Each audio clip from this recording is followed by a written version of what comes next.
O que você vai ouvir agora envolve política, eleições, supostos vazamentos de informações, relações empresariais e uma disputa cada vez mais intensa sobre o papel da imprensa no Brasil.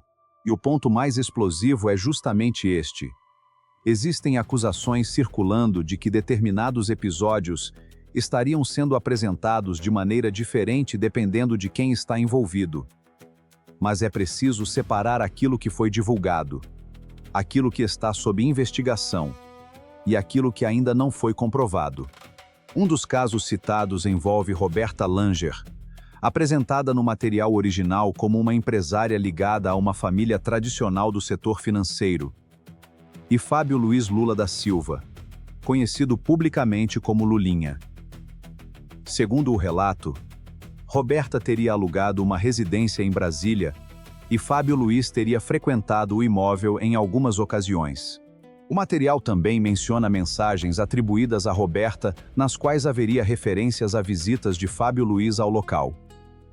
A existência de uma amizade ou a utilização ocasional de um imóvel, porém, não constitui, por si só, prova de crime.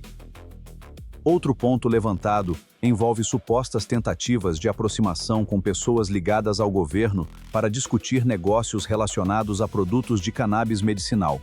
Mais uma vez, uma tentativa de reunião não significa que tenha existido contrato, favorecimento ou tráfico de influência. O próprio material afirma que, até onde se sabe, não houve registro de contrato governamental obtido por Fábio Luiz. Também aparece a frase "Nosso futuro é a Suíça", interpretada de maneiras diferentes no debate público. A frase, isoladamente, não permite concluir que existisse intenção de lavagem de dinheiro ou qualquer outro crime. E é justamente aqui que começa a parte mais importante desta história.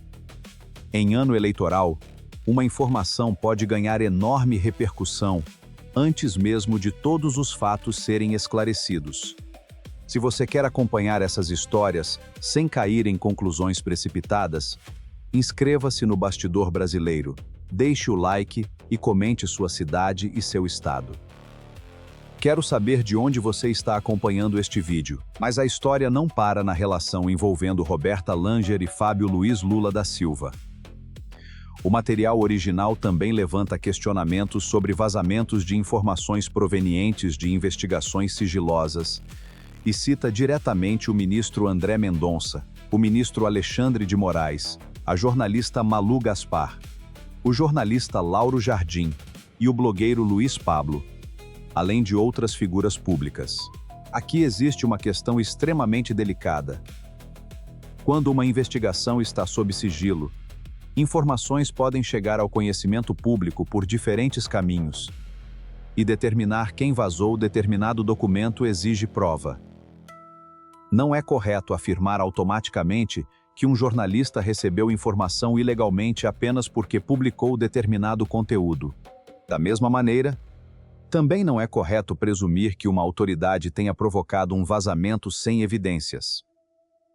O material questiona decisões judiciais relacionadas ao acesso a dados apreendidos e sustenta uma interpretação crítica sobre a atuação de André Mendonça. Também questiona a maneira como determinadas informações envolvendo Fábio Luiz foram apresentadas durante o período eleitoral. Em outro trecho, aparece Alexandre de Moraes relacionado a uma investigação envolvendo um blogueiro do Maranhão. O material faz críticas duras à cobertura jornalística desse episódio, mas essas críticas são opiniões e não devem ser apresentadas como fatos comprovados. O mesmo cuidado vale para Malu Gaspar e Lauro Jardim. Publicar uma informação obtida durante uma investigação não significa, automaticamente, que o jornalista tenha participado de qualquer irregularidade. Se houver suspeita sobre a origem dos dados, cabe às autoridades investigar e apresentar provas. E se houver erro jornalístico, cabe ao público cobrar correção e responsabilidade. Essa distinção é fundamental, porque o debate brasileiro está cada vez mais dividido entre grupos que enxergam perseguição de um lado e proteção do outro. O desafio é não transformar essa disputa política em condenação antecipada de pessoas que ainda não foram julgadas. Se você também acredita que investigação precisa ser acompanhada de prova, deixe seu like, inscreva-se no canal e escreva nos comentários sua cidade e seu estado. Seu comentário ajuda o bastidor brasileiro a alcançar mais pessoas. E existe ainda outro ponto extremamente sensível nessa história: a comparação entre diferentes casos envolvendo políticos, empresários e possíveis atividades de lobby. O material original cita Carlos Bolsonaro e o chamado Gabinete do Ódio, expressão que ficou associada a investigações e acusações sobre atuação coordenada nas redes sociais durante o governo Jair Bolsonaro. Também são mencionados Alan dos Santos e pessoas que teriam trabalhado próximas ao governo naquele período.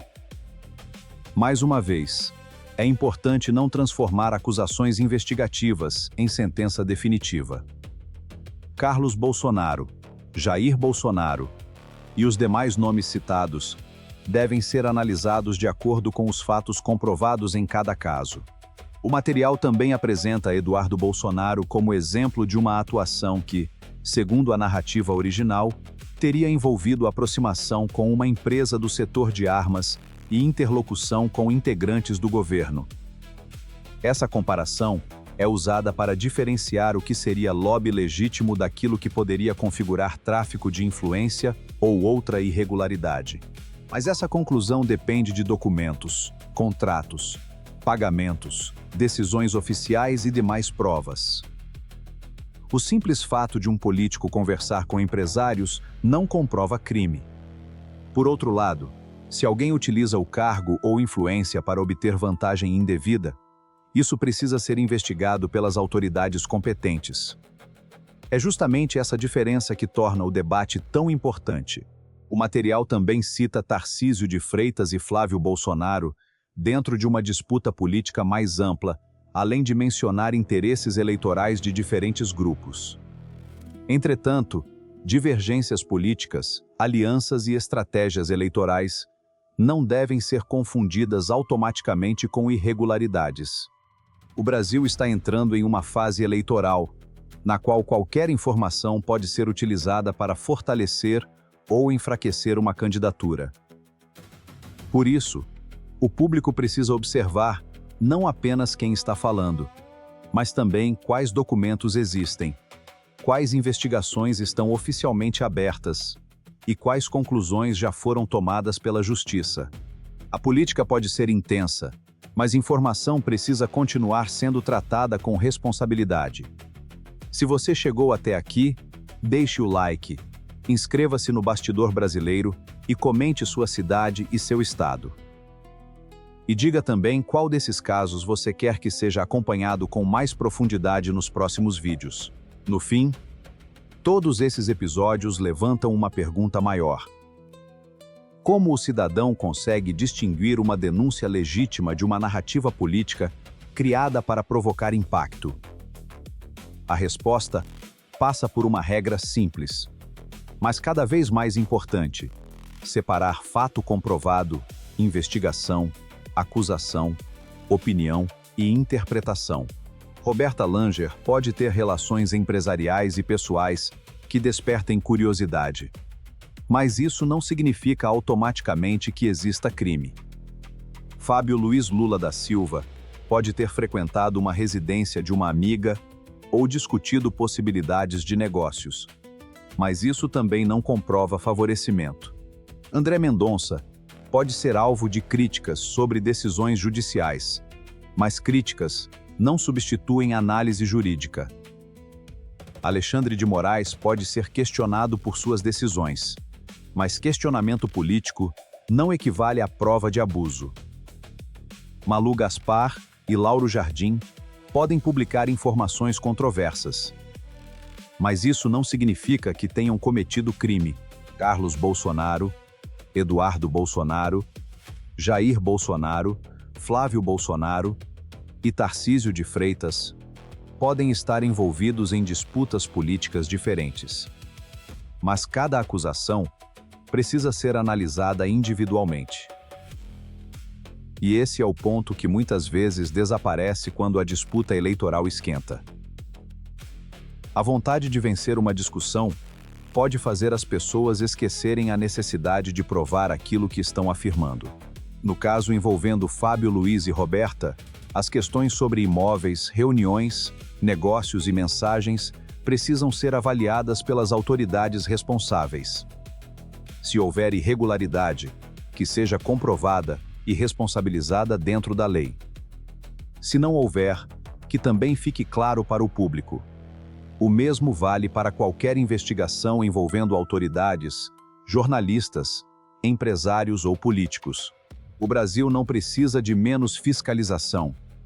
Precisa de fiscalização com transparência, prova e devido processo. E, principalmente, precisa de cidadãos atentos para não aceitarem como verdade qualquer narrativa, simplesmente porque ela confirma aquilo que já pensavam. Se você concorda com essa forma de analisar política, inscreva-se agora no Bastidor Brasileiro. Deixe seu like e comente sua cidade e seu estado. Muito obrigado por acompanhar até aqui, por fazer parte da nossa comunidade e por fortalecer esse espaço de informação. Continue com a gente. Assista ao próximo vídeo do canal, porque os bastidores da política brasileira continuam movimentados e novos fatos ainda podem surgir. Um forte abraço a todos vocês, fiquem com Deus e até o próximo vídeo.